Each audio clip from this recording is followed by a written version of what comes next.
मला एक माहिती होती की बिल्डिंग क्रमांक 26 आकार जे डायरेक्ट टॅक्स अकॅडमीच्या अपोजिटला आहे, तिथे एक अर्पणा नाईक नावाची महिला साधारण 2 वर्षापासून राहते आणि तिथे स्वतःच्या राहत्या घरी तिने महिलांकडून वेश्याव्यवसाय करत आहे ही माहिती मिळालेली होती. अर्पणा नाईकचा पूर्वीचा पण रेकॉर्ड होता, त्या हिशेबाने आणि तिची जी काम करण्याची पद्धत होती ती सगळी लक्षात घेऊन त्या संबंधाने योग्य अभ्यास करून आम्ही अनैतिक व्यापार प्रतिबंधक कायद्याच्या तरतुदीनुसार 2 महिला पंच आणि बनावट ग्राहक याच्या मार्फतीने ही कारवाई केली आणि तिथे केल्यानंतर ते संपूर्ण खरं असल्याचं लक्षात आलं. यामध्ये आम्ही 2 पीडिता, एक 27 वर्षाची आणि एक 32 वर्षाची यांची सुटका केलेली आहे.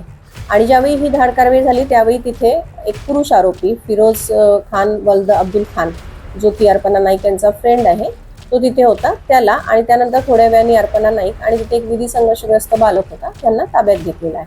त्या संबंधाने पोलीस ठाणे सदर येथे गुन्हा दाखल केलेला आहे.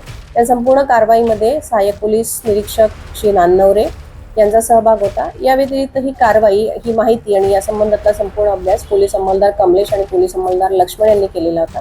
आणि या संपूर्ण कारवाईमध्ये पोलीस अंमलदार सचिन, नितीन, अश्विन, समीर, प्रकाश, आरती आणि लता यांचा सहभाग राहिलेला आहे. या पीडिता ज्या आहेत, एक नागपूर ग्रामीण मधली आहे आणि एक नागपूर मधली आहे. यांची आर्थिक परिस्थिती फारच वाईट असल्यामुळे एकीचे आईवर बरंच कर्ज असल्यामुळे आणि दुसरीची आई भाजीपाल्याचा व्यवसाय करते आणि तिला लहान मुलगा पण आहे.